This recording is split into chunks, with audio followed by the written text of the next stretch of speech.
Why do some narcissists become so sweet when around babies and young children? Why do they become so playful, interactive, joyful, happy, bubbly, and goofy? Where does that monster in them go? Does this mean they have the potential to love, but they don't love you because you lack something, or is there some other secret behind this change? Let's find out in today's episode. Many people stay stuck in toxic relationships for the sake of their children. Survivors of narcissistic abuse who are stuck in relationships because they don't want to leave for the sake of their children or because children are involved often say something like this to me: "Had he or she not been so loving to my children, I would have left ages ago. He's so nice to them. She's so kind to them." That really confuses me. That really makes me wonder if I'm doing something wrong because he or she does have the capacity to love, and he does treat them better. He's so good to them. He's so good to my daughter. She's so good to my son. But not to me. And I can't take that away from my child. I can't. I'll have to deal with a lot of guilt if I do. Analyzing the situation, let's try to put on our detective hat and analyze the situation. What this survivor of narcissistic abuse, which may be you, is missing here is the fact that the narcissistic individual in their life is driven by the need to get a lot of attention, admiration, adulation, validation, and so on. What can be a better source for all of this than children? Because they're really innocent, they will come looking for their daddy or mommy all the time. They'll seek them. They'll give them a lot of attention, which is the currency in a narcissistic relationship. And they can be told anything, and they will believe it because it's coming from their main source of support, their primary interaction with the outer world, their protector, the narcissistic parent. Why is the narcissist nice to children?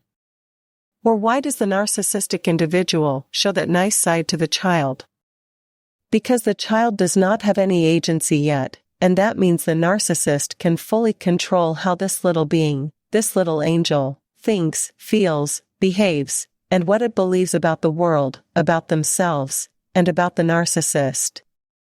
Meaning they are prone to manipulation and gaslighting. They can't be questioned. They can't think differently because, as I said, it's coming from their biggest source of support, someone they trust blindly. And that is the ultimate power for the narcissist to relish and enjoy. When a narcissist interacts with a baby that cannot speak yet, he or she feels like they're playing with a toy. It's amusing. When he or she speaks in a nice tone and laughs and plays, it looks all goofy and amazing. But for the narcissist, it is the ultimate source of supply because the baby laughs, the baby moves as the narcissist makes those psychological moves, and that makes the narcissist feel really powerful about his or her capabilities. That's crazy. That's demonic. That's evil. But for the narcissist, that is the ultimate glory, which is why they are drawn to babies, because they offer a lot of supply. There is no agency in between that can intervene, and the narcissist can manipulate easily. Another reason is that they try to paint a picture. The narcissist can very easily sell their projected image to these children by treating them nicely, temporarily because they don't have object permanence yet, which simply means what they see is what they believe about things, and the narcissist pretends to be the nice person, the nice daddy, and the nice mommy, and the child thinks, "Oh, she is the best." I did that for almost all my life. I thought my mother was an angel because she is a master pretender. She knows how to pretend. She has a wave with words, with her vitality, and she speaks magically to a child, convincing him or her that she is an angel, the best mother ever, the best woman ever, and a very compassionate person. Adults fall for that facade, children don't even stand a chance. So what I'm trying to say here is that it's not about love. It's not that the narcissist feels love for the children because they are non-judgmental. They are, of course, not critical. It's not about safety at all. It's all about power, control, and the capability to manipulate these little beings who are really vulnerable, who can be fed anything, and there won't be any rebellion or resistance. It's about strategically alienating them from you, because the narcissist wants the children to believe you are the sole cause and the sole problem behind everything that's happening in the marriage. Later, years down the line, if you talk about getting a divorce or if you talk about the dissolution of this marriage, who will they blame? You. And it will be easy for them to convince these children that it's your fault, you don't want to be with their daddy or with their mommy, and they will show a lot of anger towards you without understanding what is actually going on. They know what they are doing. I always say this. It's not like they're purely driven by unconscious desires and unconscious drives. They know exactly why they are doing what they are doing and what they're going to get out of it. These individuals act nice with their children only until a certain age, when their child starts displaying individuality. When this child demonstrates agency and has a voice and starts saying no, they give a pushback.